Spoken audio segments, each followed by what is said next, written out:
আমরা আলোচনা করব ধ্বনি বিজ্ঞান ও ভাষা বিজ্ঞান এর একটি গুরুত্বপূর্ণ প্রশ্ন,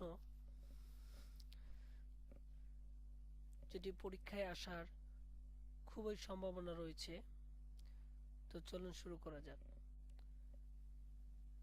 বাকপতঙ্গ হিসেবে স্বরতন্ত্রের বর্ণনা দাও, অথবা বাকপতঙ্গ হিসেবে স্বরযন্ত্রের সচিত্র বর্ণনা দাও। বাকপতঙ্গ ধ্বনি উচ্চারণে কিংবা ধ্বনি গঠনে বাকপতঙ্গের ভূমিকা অত্যন্ত গুরুত্বপূর্ণ। বাকপতঙ্গ ছাড়া ধ্বনির সৃষ্টি হয় না। মানুষের বাকপতঙ্গ এর সাহায্যে বিভিন্ন ধরনের ধ্বনি গঠিত হয়। তাছাড়া এসব অঙ্গ প্রত্যঙ্গের সাহায্যে ধ্বনির প্রকৃতিগত গঠন পরিবর্তন সাধিত হয়। তবে ধ্বনি গঠনের ক্ষেত্রে সমস্ত বাকপতঙ্গ সমানভাবে ব্যবহৃত হয় না। কতগুলো বাকপতঙ্গ আছে যেগুলো সক্রিয়ভাবে অংশগ্রহণ করে, আবার কতগুলো বাকপতঙ্গ আছে যেগুলো প্রত্যক্ষভাবে ব্যবহৃত হয়, সেগুলো হলো জিহ্বা, ঠোঁট, নরম তালু। আর কতগুলো আছে যেমন অপ্রত্যক্ষভাবে ব্যবহৃত হয়, সেগুলো হলো শক্ত তালু, দাঁত। এখন আমরা স্বরযন্ত্রের বর্ণনা দিই। আমাদের স্বরযন্ত্রেতে যেসব অংশগ্রহণ করে তারা হলো শ্বাসনালী ও ফুসফুস, কণ্ঠমণি ও স্বরযন্ত্র, স্বরপথ, অধিজিহ্বা, কণ্ঠনালী বা গলমুখ। শ্বাসনালী ও ফুসফুস এটি স্বরধ্বনি উৎপাদনে প্রধান ভূমিকা পালন করে। ফুসফুস তাড়িত বাতাস শ্বাসনালীর ভেতর দিয়ে মুখ গহ্বরে প্রবেশ করে স্বরধ্বনির উচ্চারণে স্বরধ্বনির সৃষ্টি হয়। কণ্ঠমণি ও স্বরযন্ত্র ফুসফুস তাড়িত বায়ু স্বরযন্ত্রে বাধা পেয়ে স্বরধ্বনির সৃষ্টি হয়। স্বরযন্ত্রের ভেতর জীবের মতো পাতলা দুটি নমনীয় পর্দা আছে, যেটি স্বরতন্ত্রী নামে সমিত বা পরিচিত।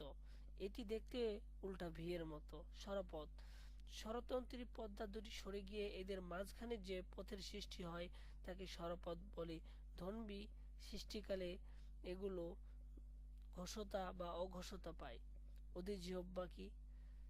বায়ুনালী ও ফুসফুসকে রক্ষা করা ছাড়া অধিজিহ্বা বাকধ্বনি উচ্চারণে অন্য কোনো কাজে আসে না। কণ্ঠনালী স্বরধ্বনি উচ্চারণে কণ্ঠনালীর ভূমিকা সামধিক।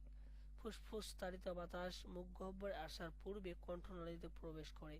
যেসব ধ্বনি উচ্চারিত হয় তাকে কণ্ঠনালী ধ্বনি বলে। তো এই ছিল পুরো প্রশ্নটি। এটি আরো বিস্তারিতভাবে লেখা যায়, আমি অনেক সংক্ষিপ্তভাবে বললাম। তো তোমরা যারা অনার্সে পড়ো, ন্যাশনাল ইউনিভার্সিটির সাথে জড়িত, তারা তোমরা আমার চ্যানেলটি সাবস্ক্রাইব করে রাখো।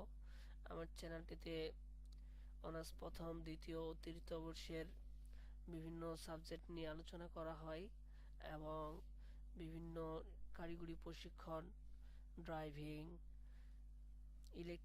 ইলেকট্রিক্যাল, সুইং, অনেকগুলো এগুলো নিয়ে আলোচনা করা হয় এবং আমি সার্কুলারও দিয়ে থাকি। এখানে জব সার্কুলার প্রকাশ করে থাকি। তো তোমাদের যদি ভালো লাগে অবশ্যই চ্যানেলটি সাবস্ক্রাইব করে এবং বেল আইকনটি বাজিয়ে দিয়ে রাখবে। তো ভালো থাকো সবাই। আসসালামু আলাইকুম।